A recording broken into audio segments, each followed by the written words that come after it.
Welcome back. Now that your work areas and stations are set up, it's time to create your first work instruction. In this video, I'll guide you through the process step by step. Let's get started. From within HQ, navigate to Designer. This is where all your work instructions are created and stored for future editing. To create a new instruction, click Create Unit. First, select the work area where this instruction will be used. Next, enter a name and revision. Keep in mind that the revision should match your product's engineering revision, while Scout Systems will automatically track the version, which reflects the number of times the instruction has been edited. The final step is optional, allowing you to add an image for the instruction's thumbnail, making it easier to identify at a glance. Once you're ready, click Complete to finalize the setup. You will now see all existing station types for the selected work area. Each instruction is organized by its assigned station type.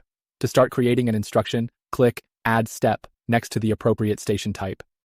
The first action is to name the step, which helps with organization and data analytics. To upload an image, you can either drag and drop it into the center of the screen, or click Browse to select a file.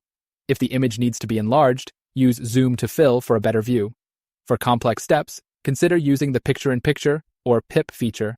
This allows you to upload multiple additional images within the instruction, which can be resized and repositioned as needed for better clarity. To add text, click Instructions from the 9-tile grid menu on the right, then select Add Instruction to open the text box editor. Once you're satisfied with your text, scroll down and click Complete to overlay the text onto your image.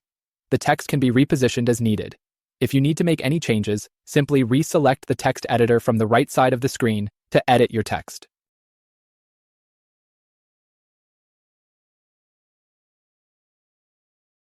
Now, select Materials from the 9-tile grid menu and click Add Material. Here, you can input the exact materials required for this production task, ensuring a dynamic and accurate bill of materials that makes it easier for new employees to follow. Now, your first step is virtually complete. While optional, we recommend selecting Time from the 9-tile grid menu to set the desired duration of the task. Once set, you can either click Save and New to begin the next task in the sequence, or press Save to return to the unit's top level. This was just the basics of Scout Systems Designer. In the next video, we'll cover drawing over images and creating tools, unlocking even more ways to enhance your work instructions.